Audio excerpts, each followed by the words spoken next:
Here are 10 times we felt sorry for Bart. Compared to some of the other episodes on this list, we'll start things off on the lighter side with some plain old bad parenting and a bit of grifting. And not that modern internet kind of grifting either. The Simpson family are at the Magic Palace, and they're served by a waiter/mentalist.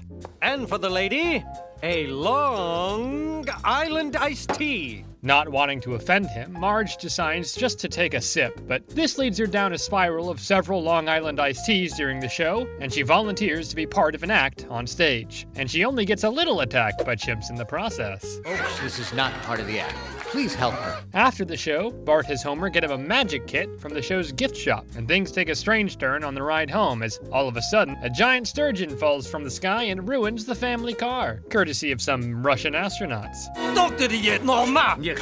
When Homer is later shown the damage, Bart offers to help by using the skills he's learned from the magic kit. So the two head to Springfield Squidport to try and earn some money by performing on the street. Come on, pony up, Flanders. The kid's not turning tricks for nothing. But it doesn't go so well, and they only end up making about 60 cents, leading to an argument between the two. That's it. You can walk home. And, if you can believe it, the bad parenting only gets worse from here. Some people see Bart sitting alone on the street and decide to give him some money out of pity. So much money, in fact, that Bart not only beats Homer back home with a taxi, but he can also afford a steak dinner. This gives Homer an idea. Really? Hey, maybe we could do that again. Can you look even more pathetic? Homer and Bart start pulling lots of scams, like having people knock a fake cake out of Bart's hands while he pretends to be blind, or tricking people into thinking that Bart's dog is dead. Oh, I'm sure he's around here somewhere. Oh, dear Lord. It's better than minimum wage, let me tell you. They keep grifting even after the car is paid off, and soon Abe turns up, who apparently was quite the grifter himself back during the Great Depression. Abe offers to help the two scam the biggest honeypot in Springfield, the old folks at the retirement home. And they do so using a scam from The Sting Part 2, since nobody saw it. Come on, don't suddenly pretend like you did. But the scam quickly goes south. FBI! You're under arrest for fraud. Luckily, the agent agrees to let Homer and Bart turn themselves in so things will go easier for them, and the two use another deception so that they don't actually get arrested. But it turns out this was all just another scam being pulled on them. I guess I'll just be swiping your car now. I'm starting to think scamming is just a nice way of saying stealing. As they head home, Bart and Homer continue to try and cover up the truth. From now on, it's honesty all the way. You were carjacked? In the church parking lot? Unfortunately, the made-up description of the carjacker matches groundskeeper Willie exactly, and Homer watches as he's falsely arrested on the news. Dad, tell them! When the time is right. Even when carjacker Willie is sentenced to 10 years in prison. Low blow, Homer. Things suddenly escalate when Willie takes matters into his own hands by snatching Wiggum's pistol and shooting Principal Skinner in the chest. Who saw that coming? Homer finally decides to admit that this all happened because he tried to pull a con and ended up getting conned himself, and he only throws Bart under the bus a little bit in the process. But to Homer's surprise, Okay, players, that's a wrap!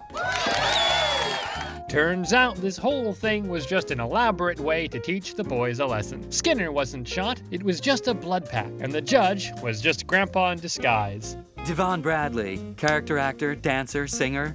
I'm a triple threat. Even the guy who stole their car was in on it. That's one way to get to the truth of someone, huh? Lisa says there's a satisfying reason why everyone would waste their time on all this. Right before she's interrupted by Otto yelling, "Surf's up!" and everyone running off to the beach where everyone has a great time. Except for Willie. Willie wasn't in on the plan at all. So, in short, Homer used his own son as a pawn to help him in a get-rich-quick scheme, which ultimately resulted in them being responsible for a man getting shot. At least, that's how it seemed at first. But, talking about making things worse for Bart, here he is ruining things for himself, with one, I'll let you guess which, of the parents not making things any easier for him along the way. Being retold by Bart in the style of the 1977 film Annie Hall, the episode Love is a Many Splintered Thing sees Bart reunite with Mary Spuckler, one of his many old flings from about 5 seasons ago, after she returns to Springfield due to her acting career not working out. So like a schmuck, I treat her like day-old matzah. As you can already guess, things aren't going to end well for this reunion. Bart immediately starts blowing off Mary to play video games, forcing Lisa to tell him that he's not gonna do better than Mary, so he'd better stop ignoring her. Weirdly enough, Bart does seem to take her advice, until he blows it again. Now what are you doing? Maybe he's just trying to get into farm life. Not like we haven't seen that before. Back home, Lisa tries again to tell Bart that the one thing women hate more than being lumped together and generalized is being taken for granted. Taking your baby to a bar also isn't a great way to win over a woman's affection. Homer Simpson, did you take Maggie to Moe's? It was during happy hour. Don't you want our baby to be happy? I know, who would have guessed? But when the opportunity comes up for Bart to lift Mary's spirits after she loses at a hillbilly talent show, he still manages to fumble the ball. Luckily for Mary, she's approached by a Brazilian record producer and his weirdly handsome son. This failure to be present is what ultimately leads to things falling through for Bart again. Back pats? This is a breakup.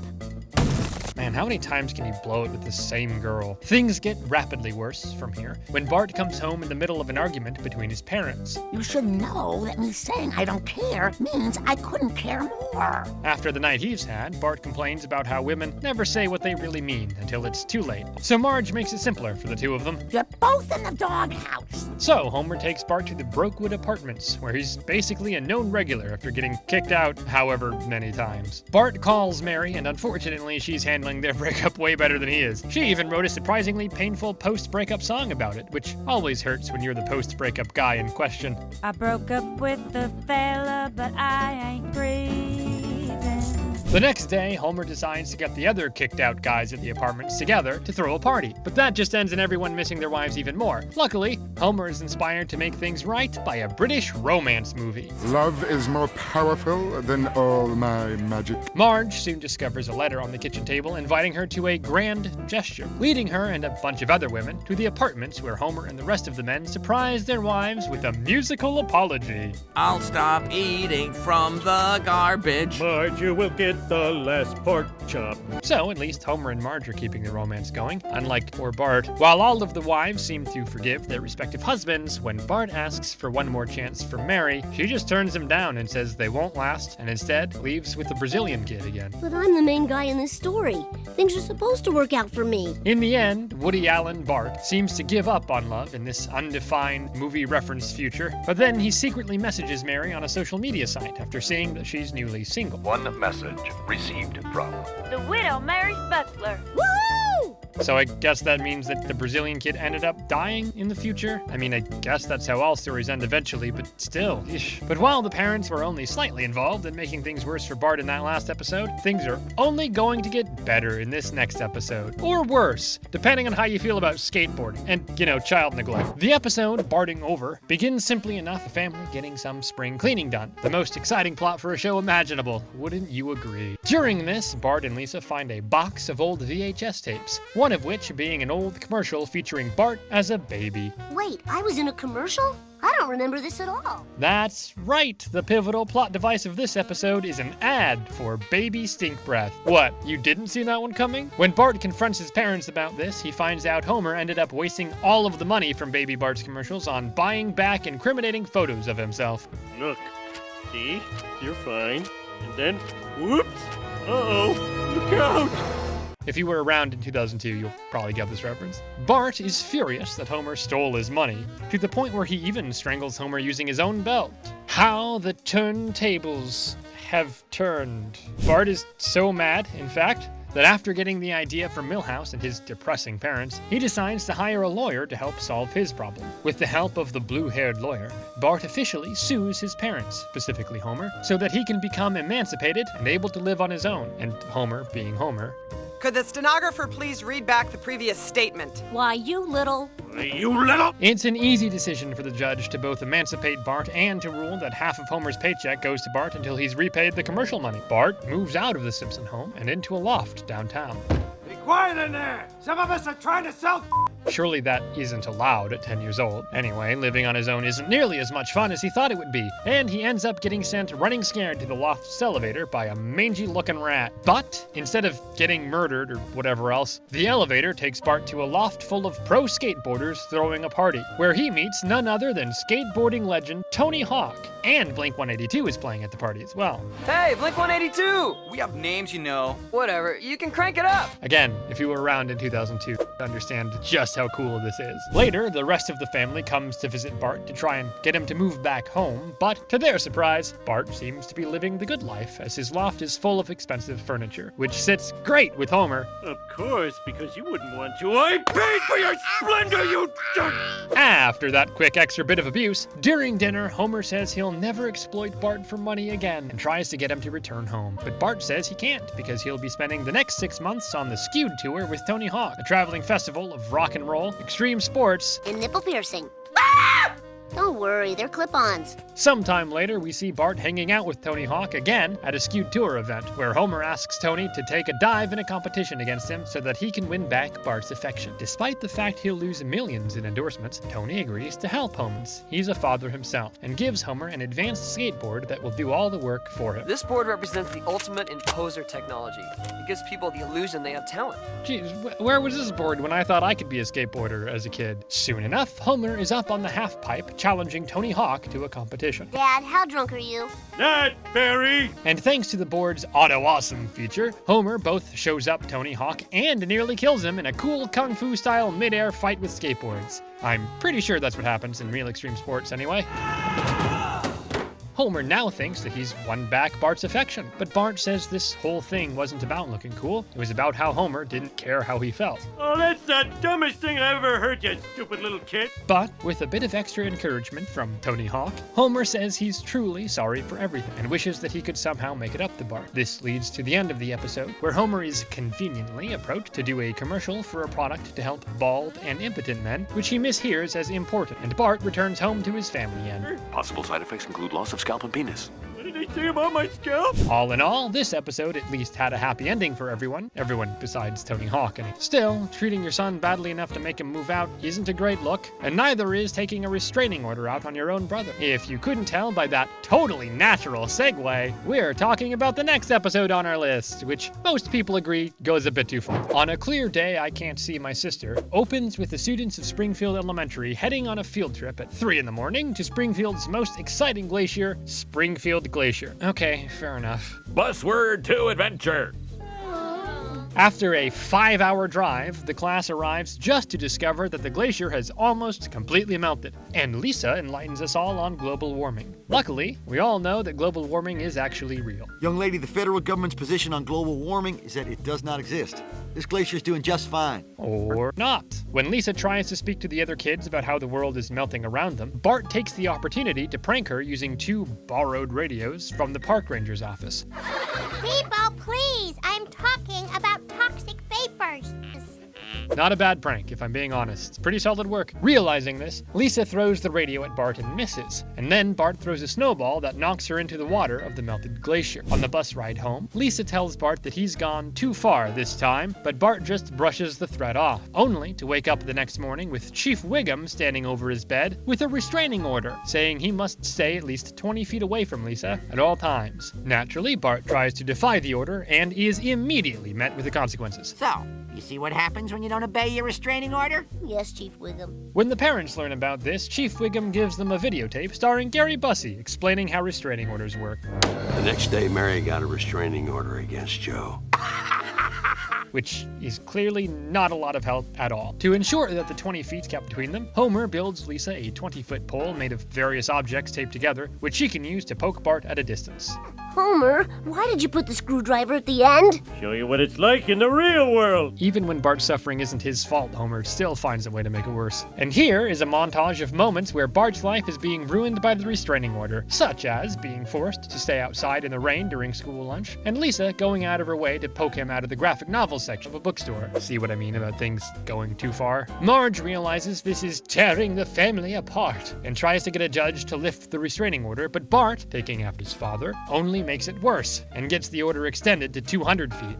It's why you became a judge instead of finding a husband. I have a husband! What is he, blind and deaf? Now Bart has to stay out in the backyard as it's the only place 200 feet away from Lisa on their property. And then the show has the nerve to rub salt in the wounds.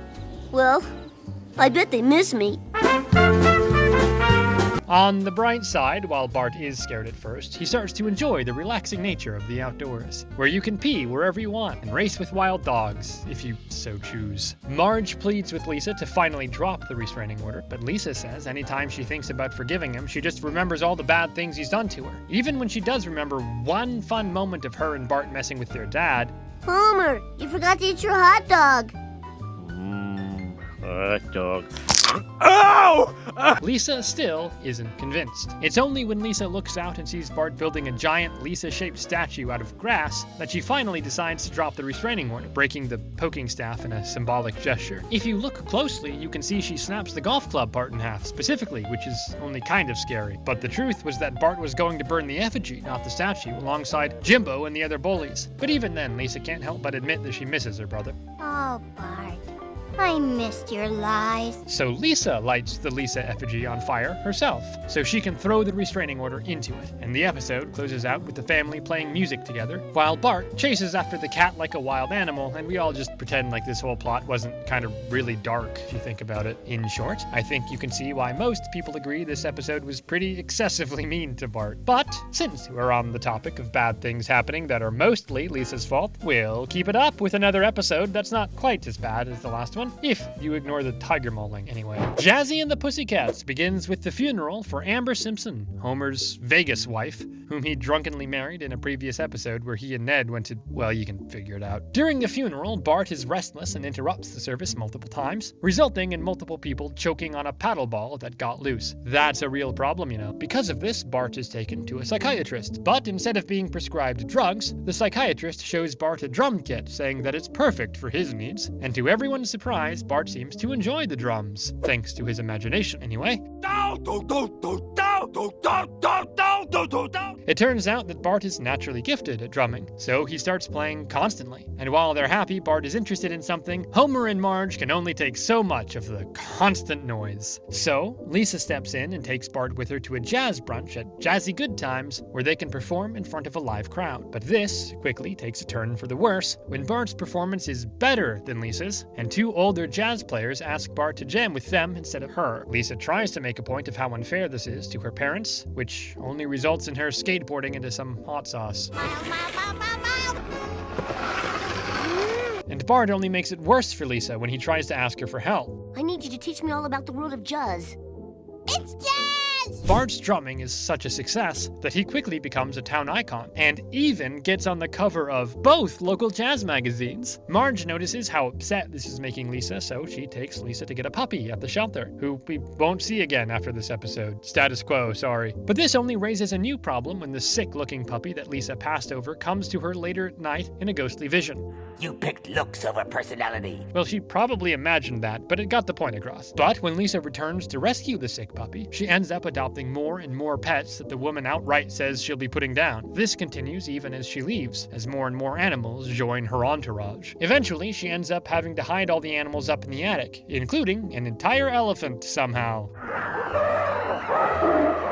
What are those noises? They sound zoological. When Lisa goes upstairs during dinner to check on the animals, she finds Bart and the other musicians up there, who are definitely not smoking reefer, and then this happens. Ow! My arm! It hurts where the tiger's biting it! Who would have guessed these two stories would intersect? At the hospital, Bart is told that he'll never be able to drum again due to nerve damage from the tiger bite. But later, Bart gets the idea to host a benefit concert to raise funds for surgery that could fix his arm. But when Marge tells Bart that all the animals Lisa tried to rescue will be put to sleep tomorrow, he feels something even worse than a tiger bite: empathy for his sister. How can I end this torture? You could do something nice for Lisa. No. I know, the horror! So, to everyone's surprise, when the benefit concert rolls around, Bart reveals that instead of using the money for himself, he'll instead use it to build the Lisa Simpson Home for Abandoned Animals. And the episode comes to a close as the two siblings hug, which isn't exactly the happy ending it's pretending to be, is it? Bart discovers he has a real talent and passion for something, so Lisa ends up ripping it away from him, even if by accident, and Bart has to sacrifice his own wants and happiness to help her feel better in the end. I guess Bart's a bigger man than I thought because, geez, that's just unfair. Being blamed for ruining Thanksgiving is also pretty unfair, don't you think? Which is to say, we're heading back to season 2 for the episode Bart versus Thanksgiving. A pretty self-explanatory episode, I think. It's Thanksgiving Day in the Simpsons household, where we see everyone going about their business for the day, such as Marge getting dinner ready and Homer and Bart watching the Macy's parade.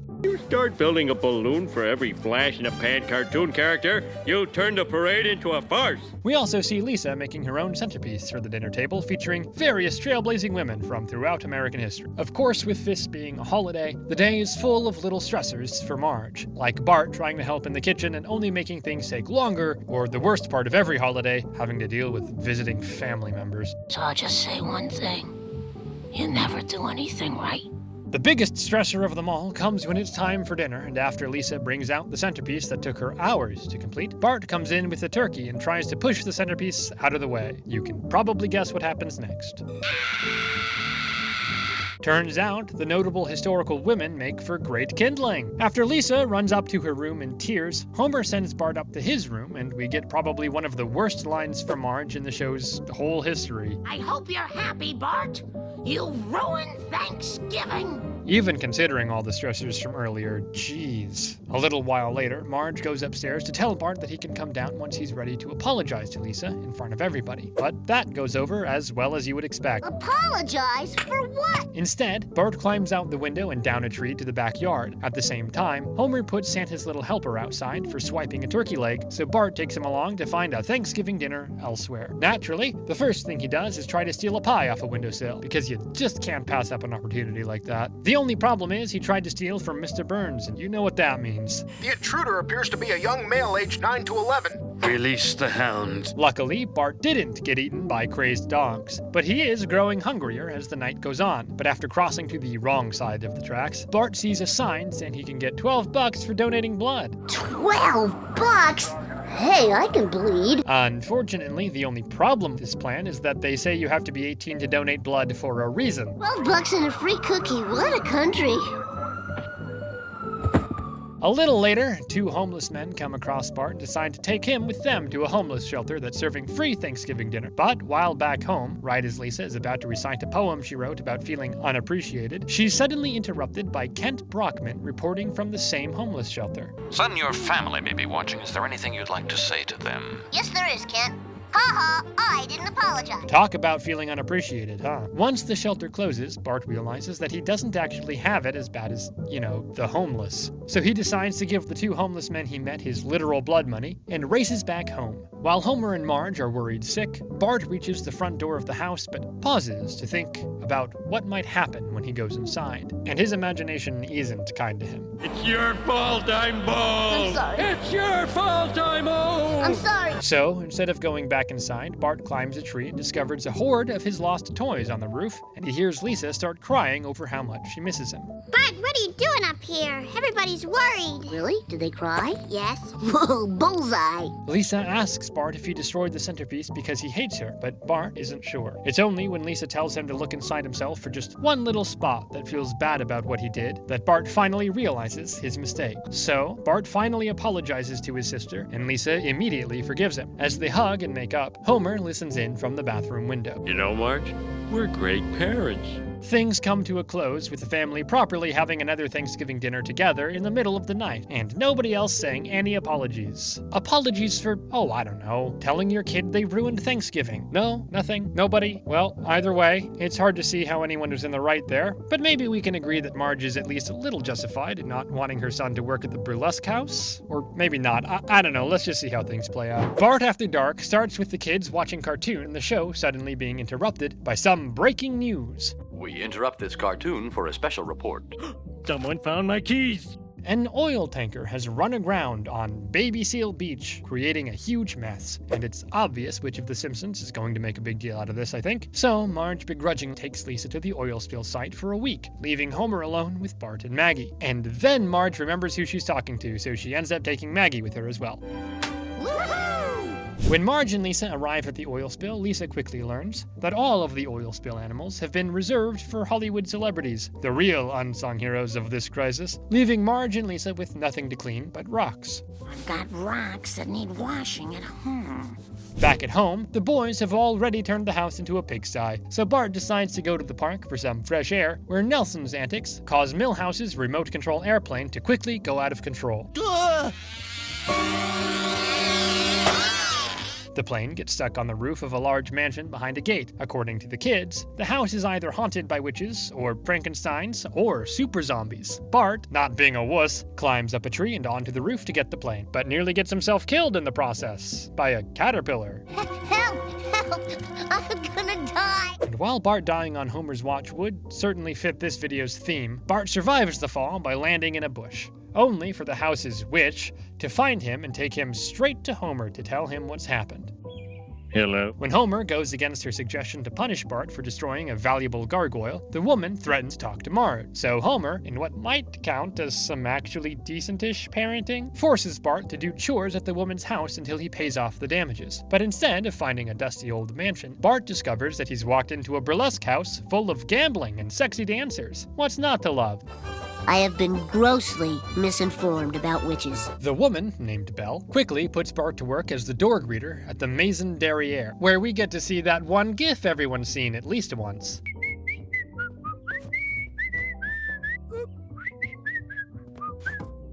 Oh, classic. Marge and Lisa finally decide to come home after being threatened with kelp burgers and a communal viewing of some Eskimo comedian, and Homer is being just as responsible as ever. It's 11 o'clock. Do you know where your children are?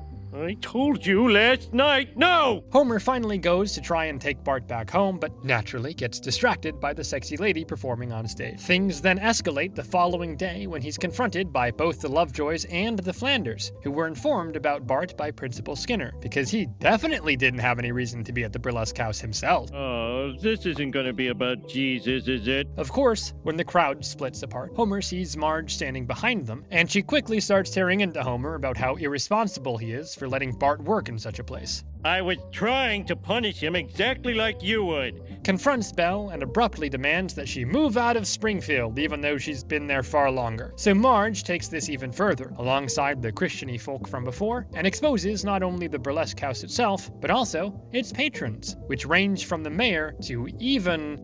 Smithers?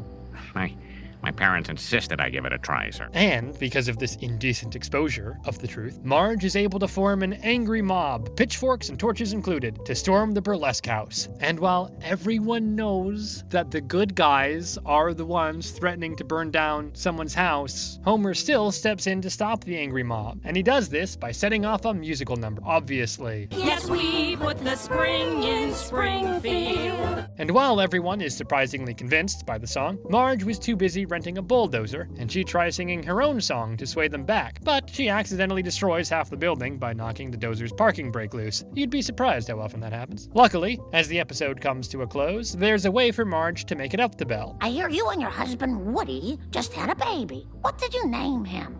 Chip. Truth be told, this wasn't exactly Marge and Homer doing something terrible to Bart, but it was one parent just haphazardly leaving them with a stranger without really checking things out first, and the other person then proceeding to bulldoze over half the person's house. So it wasn't the worst, but it definitely wasn't the best either. That's why we'll now focus on the episode where Bart's parents think he's a sociopath, because I guess they just weren't paying enough attention to be able to know already. We're already off to a bad start, and the episode hasn't even started yet. Paths of Glory, not to be confused with the 1957 movie of the same name, starts off with Lisa and other Springfield Elementary kids entering an alternate energy derby, using custom-built vehicles that use, well, alternative energies. Duh. But after her solar-powered car shuts down right before the finish line thanks to the Duff blimp blocking out the sun, she's then mocked relentlessly by a bunch of boys for being a girl. Was TV still doing boys versus girls in 2015? Jeez. As she's crying after the race, two old men tell her that she reminds them of Amelia Vanderbuckle, Springfield's first female inventor. But Lisa has never heard of Amelia, so she went to do some research. Among other things, Lisa learns that Amelia invented the steam-powered barber chair, and then quickly learns why she's never heard of it before. I want one. Due to this incident, Amelia was diagnosed with acute feminine overreachism, truly a crippling affliction, and was committed to an insane asylum where she continued inventing. Wanting to find proof of Amelia's inventions, Lisa convinces Bart to come and help her break into the now abandoned insane asylum. Well, mostly abandoned. The ghosts of 1,000 lunatics are making me hot. Inside, Lisa finds a wax cylinder that Amelia recorded her voice on. Look it up, kids. Where Amelia explains that her journal will lead to the hidden location of her greatest, world-changing invention yet. During Lisa's search, Bart finds a diary of a patient named Nathan Little in the homicidal maniac section of the patient journals, which he thinks is the coolest thing ever, of course. Whoa! Look at me! I'm enjoying reading! Bart decides to take the diary to school the next day and shows it off, but he and the other kids run off when Chief Wiggum arrives to pick up Ralph for their father-son tap dancing class, leaving Wiggum to find the diary pages. He thinks that Bart wrote these, so he goes to tell his parents. Your son is dead.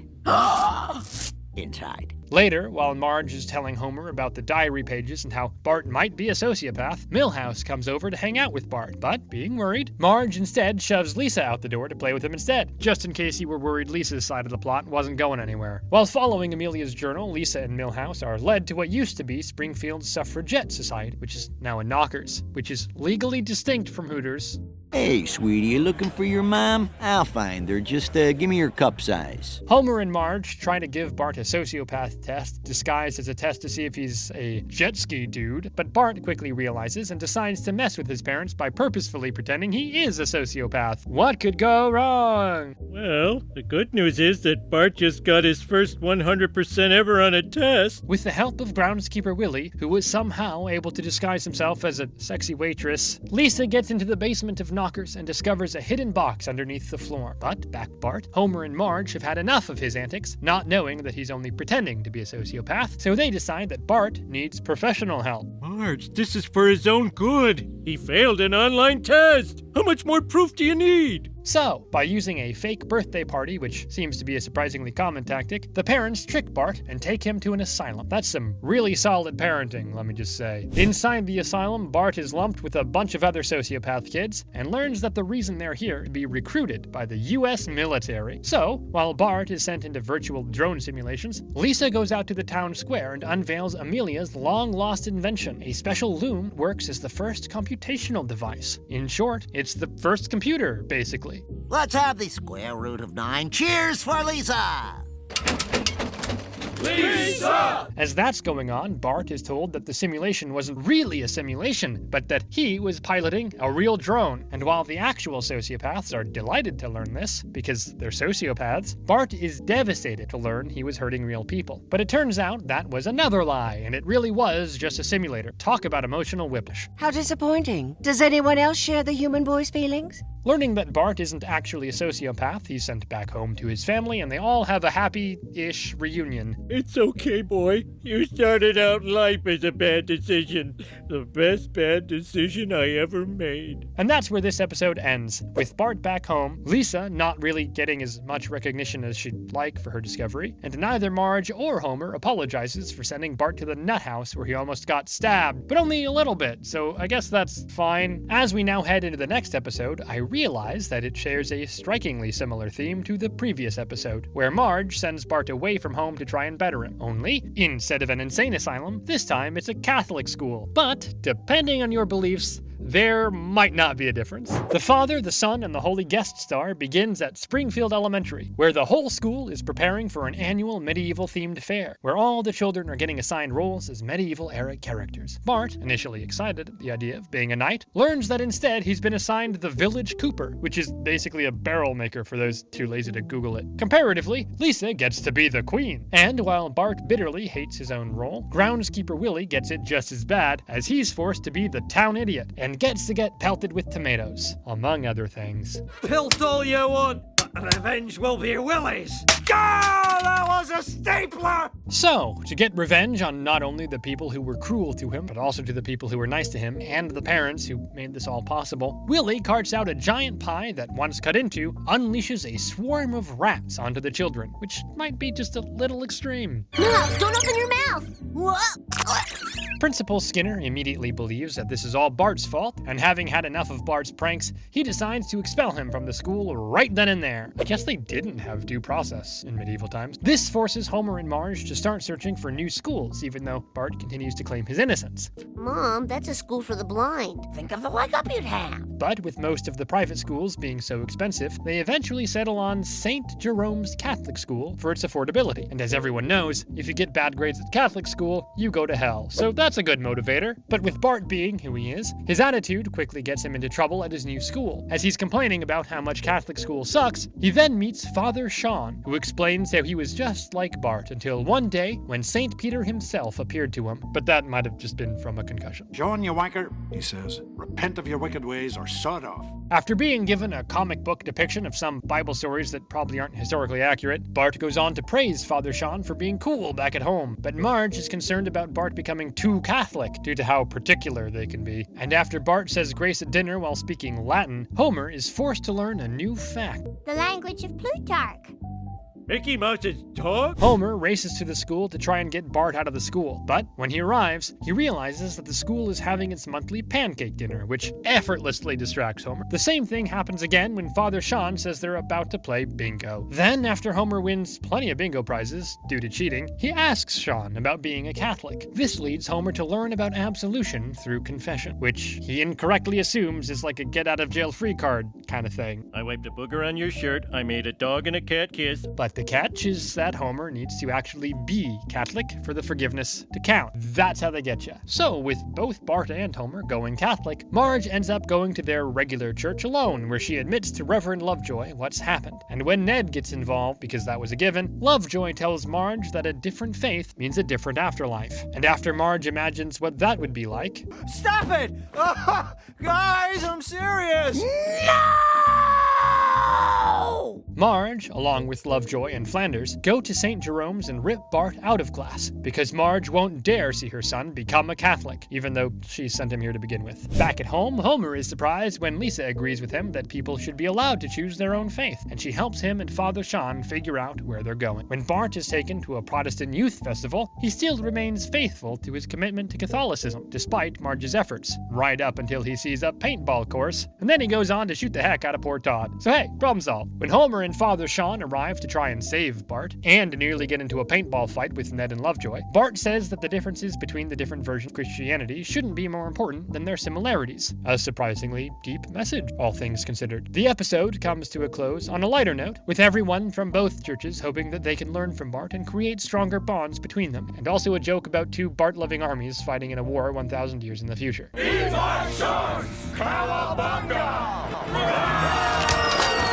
Between Bart getting wrongfully expelled from school, being forced to attend a new school by his mother, and then also being told he shouldn't convert to this new religion by Marge, even though she's the reason it happened to begin with, there's a lot that can be unpacked here. But I think we can instead leave it with one simple question. Really, Marge, what the heck were you expecting? Anyway, now that we're at the last episode of the video, you'll see that we've saved the best for last, as this rather grim, non-canon episode depicts moments from throughout Bart's life, specifically his tense relationship with his father and his feelings of being overshadowed by Lisa. Sounds like a fun time, don't it? Barthood begins with a 6-year-old Bart lying on the grass with Homer, asking him questions about nature, like why is the sky blue? This quickly shifts to reveal that Homer's on the ground because Bart left a toy car on the front step, which caused Homer to fall and hurt himself. Why is blood red? Why do you ask? It's coming out your ear. Oh! So, while Homer is recovering from his injuries, Bart is left with Grandpa. But when Bart is sad that Homer won't play cars with him, Abe cheers him up by letting him drive his old 1950s car, which he forgot about until right now. We then skip ahead 2 years, where Bart is fully driving by himself while Abe sits in the passenger seat as they return home. This is where we get a first taste of the episode's tone going forward. Due to feeling jealous over Lisa getting praised for her painting, Bart reveals that he drew all over the kitchen walls in hopes of similar praise, only for Homer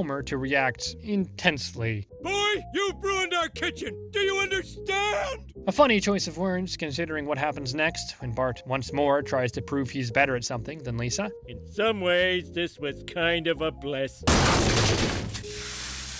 This trend continues as we jump to Bart's 12th birthday, which gets ruined for Bart when Lisa announces that she's been made Student of the Month for the 48th consecutive month, or the entire time she's been in school, if you want to be specific. Bart leaves to go and shoot out street lamps with Milhouse using his slingshot. Lucky for him, though, he was able to hide with Grandpa at the retirement home while poor Milhouse gets arrested. Abe then gives Bart his birthday present, a sweet bike that his parents wouldn't get him since they thought he'd break his neck. We jump ahead again to when Bart is 15 and Lisa and Marge are heading off to the Mayo Clinic pre-medical summer camp, leaving Homer alone with Bart. And Maggie too, I guess. Marge warns Homer that this summer might be the last chance he has at a close relationship with Bart, but with Homer being unsure of how to talk with his son, he just ends up going to Moe's, leaving Bart with the opportunity to throw a party, where things get pretty wild with Terry. I'm sorry, but the further we go, the more you'll know the difference. Or wait, not Terry. Bart then notices weed smoke coming from upstairs and discovers Homer smoking a bong. When Bart asks why they aren't ever on the same page, Homer says that he's actually just a misunderstood guy who wants to be loved, just Bart. This leads to a nice moment that lasts all of 3 seconds before Homer ruins it. And I'm glad I have one kid who's never gonna go anywhere or do anything. An emotional Bart then goes to see Grandpa, who has since died. After wondering what Abe might say to him, Bart gets the idea to enter a BMX competition, and we see Bart is just 1 round away from winning the whole thing. So, naturally, that's exactly where it goes wrong. Finally, out of Lisa's shadow! No! This just leads to another cruel moment, with the whole crowd chanting for Lisa after she saved Bart's life with CPR. Ouch, what a world to come back to. Jumping ahead again, we see Bart arrive at Milhouse's graduation party, who's gotten ripped since he went to juvie because of Bart, which leads to another moment of Bart feeling overshadowed by Lisa. But this time, Lisa has enough of Bart blaming her for all of his setbacks, especially when she thinks that he has some pretty impressive talents of his own. You're a hell of an artist, even though you don't do anything with it. You think I'm an artist? Bart then storms out of the party, but he can't help smiling as he thinks about what Lisa just said. So, when we jump ahead one more time, we see that Bart has opened up his own bike customizing store. To Bart's surprise, Lisa shows up, and Bart learns that she and Nelson are dating. Again, Lisa didn't tell Bart about this because she wasn't sure how he felt about her. But Bart says that she was right about his talents, and shows her a large wall mural depicting moments from across the episode, including the mural she wasn't supposed to see, because Bart's a big nerd who loves his sister.